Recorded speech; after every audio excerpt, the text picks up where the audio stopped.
सुमंत जी अयोध्या में आ गए, महाराज श्री दशरथ के कान तक यह आवाज पहुंची कि सुमंत जी वापस आ गए। तो थोड़ा चैतन्यावस्था में हुए सुमंत जी महाराज के भवन में पहुंच गए। स्थिति क्या है? अर्धमूर्छित अवस्था में थे, लेकिन जैसे ही प्रणाम किया सुमंत जी ने तो आंख खुली और कहा, सुमंत आ गए, लेकिन तुम अकेले खड़े हो मेरे सामने, राम कहां है? तुम अकेले दिखाई दे रहे हो। मैंने तुम्हारे साथ राम को भी भेजा, जानकी को भी भेजा, लक्ष्मण को भी भेजा, लेकिन तीनों में से कोई भी तुम्हारे साथ नहीं है, तुम अकेले हो। राम कहां है? एक बड़ी दिव्य बात इस प्रसंग से जुड़ रही है और समझने के लायक है। जब सुमंत जी वापस जाने लगे गंगा के तट से, तो भगवान राम ने कहा कि मंत्रीवर, 14 साल बाद मैं अयोध्या वापस आऊंगा, लेकिन मेरी तरफ से पिताश्री को नित्य प्रणाम कह दिया करो, नित्य मेरी तरफ से। बस यही मैं कहना चाहता हूं, ये मेरी प्रार्थना है और इसे स्वीकार करना। सुमंत जी ने सोचा कि लक्ष्मण की क्या भावना। अच्छा, किशोरी जी ने भी कहा कि मेरा भी प्रणाम, मतलब राम जी का प्रणाम तो किशोरी जी का प्रणाम हो गया ना। गिरा अरत जल बीज सम कहियत भिन्न न भिन्न। तो सुमंत जी ने जब लक्ष्मण की ओर देखा तो राम की आंखों में तो आंसू थे, लेकिन लक्ष्मण की आंखों में क्रोध था। दृश्य अलग अलग है, स्थल एक है, दोनों ही गंगा के किनारे खड़े हुए हैं, लेकिन जिस समय प्रणाम का संदेश भेज रहे हैं प्रभु राम, तो उस समय प्रभु राम की आंखों में आंसू हैं। लेकिन लक्ष्मण जी की आंखों को देखा तो लक्ष्मण की आंखों में क्रोध है, लाल आंखें, ओंठ फड़क रहे हैं। सुमंत जी ने सोचा कि लक्ष्मण जी भी कुछ कहेंगे। थोड़ा जैसे ही देखा तो लक्ष्मण जी ने एकदम कठोर वचन कह दिए। वाल्मीकि जी ने तो बहुत कुछ लिख दिया, लेकिन तुलसीदास जी ने केवल संकेत किया, इसलिए हम तो तुलसीदास जी की बात सुनाएंगे, वाल्मीकि जी की बात हम नहीं कहेंगे। अब तुम्हें पढ़ना हो तो पढ़ लेना वाल्मीकि रामायण को, क्या कहा क्या नहीं। मैं अपने मुंह से क्यों कहूँ? जब मैं तुलसीदास जी का मैं सेवक बैठा हूँ, जब मेरे स्वामी ने जितना आदेश दिया है उतना ही मैं कहूँगा, है ना। अब वाल्मीकि जी ने क्या कहा है उसको पढ़ लेना, तुम लोग समझ लेना, और नहीं पढ़ने की कोई जरूरत नहीं, आवश्यकता नहीं। लेकिन बचन कहूँ कछु लखन कठोरा, कठोर वचन कहे लक्ष्मण जी ने।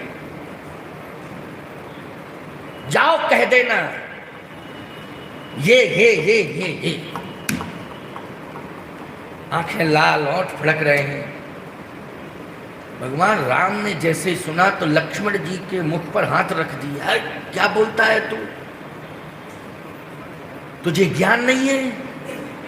पिताश्री के लिए ऐसा बोलता है? चुप। और रथ थोड़ा सा भय के कारण भी आगे बढ़ा, हाथ जोड़ के खड़े हो गए। लक्ष्मण की ओर से मैं क्षमा मांग रहा। बोलो, क्षमा मांगी कि नहीं मांगी? याद रखना, बड़े भाई के बहुत सारे दायित्व हुआ करते हैं, चाहे बेटा हो चाहे छोटा भाई हो।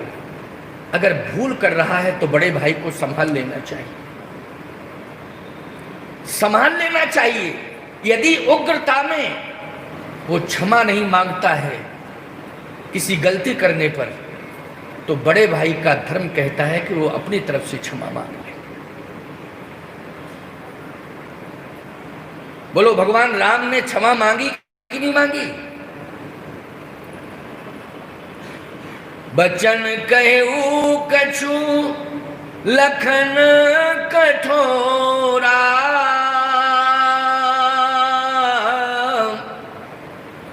बरज राम पुनि कीनन होरा। मतलब रोका लक्ष्मण को, बरज ना मानी, रोकना, और निहोरा, हाथ जोड़ के प्रार्थना की। अच्छा, प्रार्थना की, प्रार्थना ही पर्याप्त थी कि मैं क्षमा मांगता हूं। लक्ष्मण ने जो अनुचित वचन कहे हैं, मैं क्षमा मांगता हूं, पिताश्री से मत कहना। लेकिन इतने पर भी संतोष नहीं मिला। जैसे ही रथ आगे बढ़ा, फिर भगवान दौड़ पड़े। आपको राम की सौगंध है। देखो भाई, यहां तो केवल रोका था, पहली अर्धाली में रोका है, लेकिन इसके बाद भी भगवान का मन नहीं माना। फिर रोका सुमंत जी को, कहा आपको राम की सौगंध है। पढ़ो दूसरी चौपाई। बार बार, एक बार नहीं, बार बार में कई बार, निज शपथ दिवाई,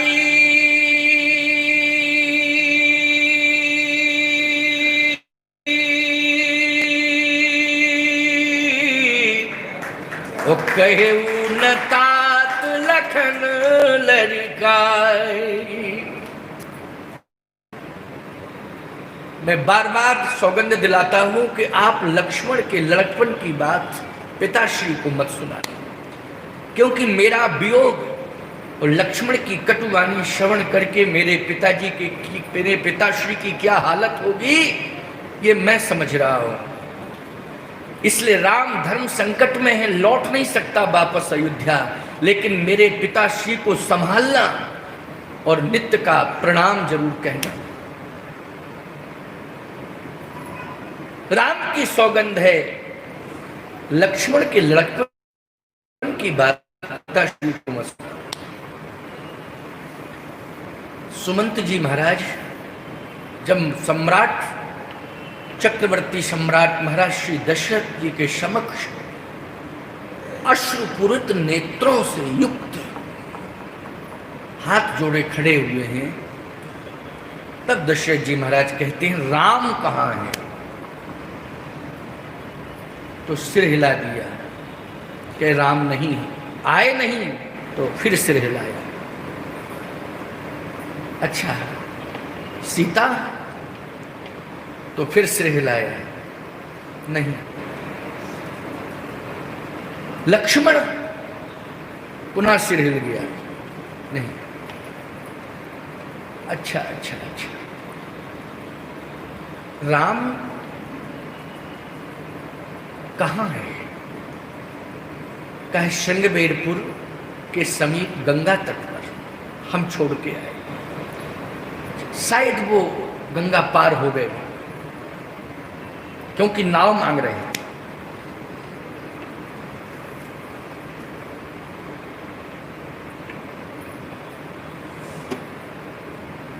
दशरथ जी ने कहा, सुमंत,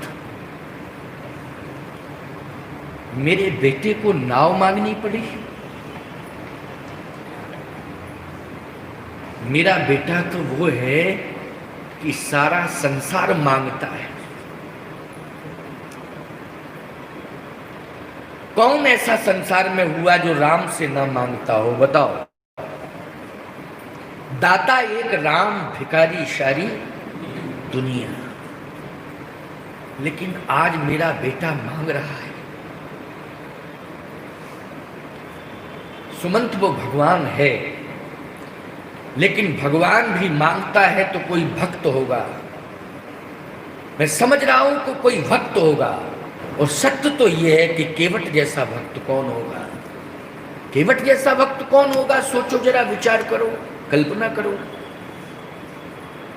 केवट महान भक्त है, इसलिए भक्त से मांगा। लेकिन ये बताओ, चलते समय जब तुम वापस आने लगे मेरे पास, तो राम ने मेरे लिए कुछ कहा? शायद राम का शब्द जीवन जीने के लिए आधार बन जाए। राम ने कहा क्या? तो सुमंत जी ने कहा कि प्रणाम पहुंचाया है और कहा पिताश्री 14 वर्ष तक मेरा इंतजार करें, मैं अवश्य लौट के वापस आऊंगा, नित्य मेरी तरफ से प्रणाम कहिएगा। अच्छा, सीता ने क्या कहा? कहा सीता जी ने भी प्रणाम पहुंचाया। तो लक्ष्मण ने क्या कहा? तो आप लोग यही सोच रहे होंगे प्रणाम ही पहुंचाया होगा। लक्ष्मण ने क्या कहा?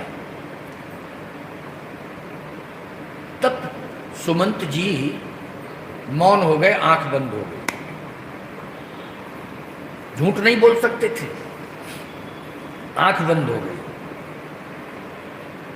दशरथ जी ने कहा कि अरे तुम मौन हो रहे हो, तुम्हारी आंख बंद हो गई है, जब मैं पूछ रहा हूं कि लक्ष्मण ने क्या कहा, तो तुम बोलते क्यों नहीं हो? क्योंकि भगवान की शपथ याद आ गई। क्यों आ गई ना शपथ याद?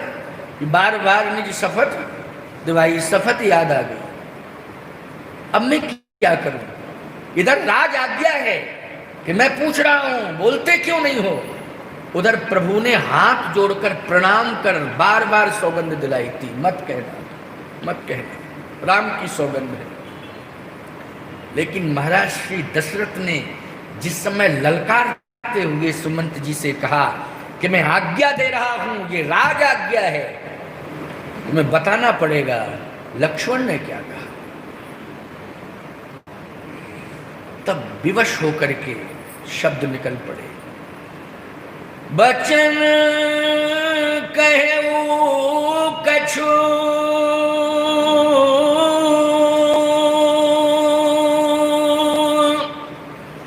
लखन कठोरा,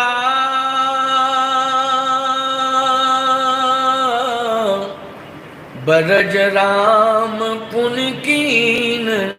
वो शब्द मैं सुना नहीं पा रहा। दशरथ जी ने कहा धन्य है लक्ष्मण तेरा चरित्र।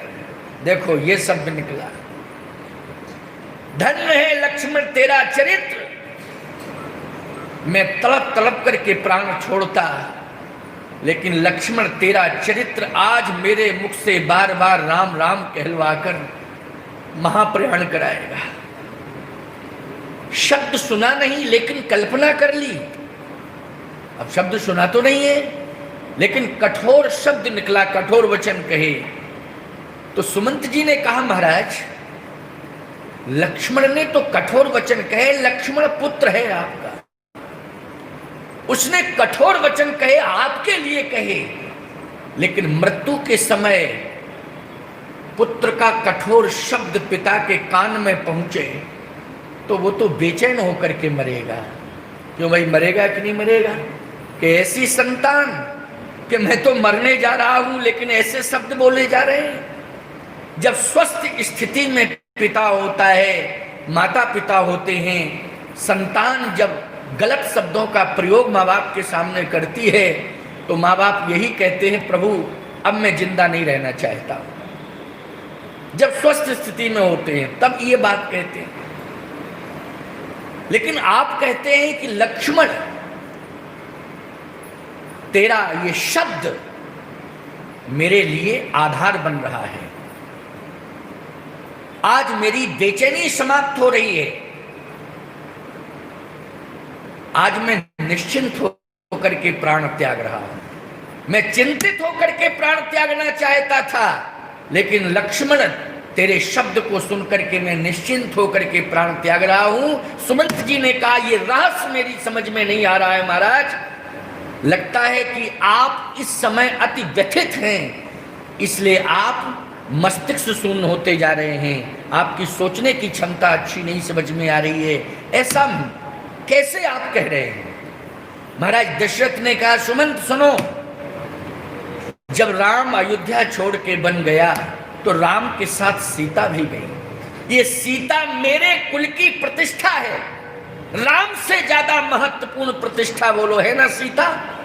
मैं एक बात बताऊं, आपका बेटा घर छोड़ करके 2-4 साल के लिए चला जाए तो आप कहोगे प्रभु की इच्छा होगी तो आ जाएगा, नहीं तो प्रभु की जो इच्छा वो होगा। लेकिन आपकी बहू बेटी चली जाए तो 1 मिनट आप जिंदा रहने का रहोगे क्या? आप एक एक पल की चिंता करोगे, कहां कहां कहां, कैसे कैसे, और तड़पोगे, आप बेचैन हो जाओगे और यही सोचोगे मेरी इज्जत का सवाल है, मेरी प्रतिष्ठा का सवाल है। बोलो यही सोचोगे कि नहीं सोचोगे? मैं कहता हूं भले ही आपका बेटा ही साथ में क्यों ना हो, लेकिन फिर भी विषाक्त वातावरण के कारण, क्योंकि उस काल का अगर विषाक्त वातावरण ना होता तो सीता का हरण कैसे होता? जल्दी बोलो। आप कहो महाराज ये कलयुग में विषाक्त वातावरण, वो सतयुग की बात है। अरे सतयुगी में तो सीता जी का हरण हुआ है, तो वातावरण विषाक्त ही तो था, तभी तो सीता जी का हरण हुआ। तो आप बेचैन हो जाएंगे, आप यही कहेंगे कि ना रात को नींद है ना दिन में भूख है, खोजते फिरोगे, पूछते फिरोगे, पागलों जैसी स्थिति हो जाएगी। मैं यही तो सोच रहा था कि सीता भी साथ में, मेरा बेटा भी, राम, राम के साथ लक्ष्मण। सीता और राम की प्रतिष्ठा की रक्षा कौन करेगा 14 साल तक? ये मैं सोच रहा था सुमंत। देखो महाराज दशरथ की ये सोच है, इतने बड़े ज्ञानी हैं, इस तरह नहीं बेचैन होते जैसे लोग कथा में कहने लग जाते हैं कि अरे वो तो तड़प रहे थे, बेचैन हो रहे थे, वियोग बर्दाश्त नहीं कर पाए। अरे बहुत सारी बातें हैं जिन पर विचार समाज को करना पड़ेगा। महाराज श्री दशरथ कहते हैं कि मैं यही सोच रहा था कि 14 वर्ष तक राम की रक्षा कौन करेगा, सीता जी की रक्षा कौन करेगा, और राम और सीता की रक्षा होगी तो लक्ष्मण की रक्षा तो हो ही जाएगी। इसलिए रथ में बिठा करके भेजा था प्रधानमंत्री सुमंत तुम्हारे साथ। अब तुम उन्हें छोड़ करके वापस आ गए तो मैं और तड़पने लगा, लेकिन ये शब्द सुन करके अब मैं स्थिर हो गया हूं। लक्ष्मण ने मेरे लिए कठोर वचन कहे।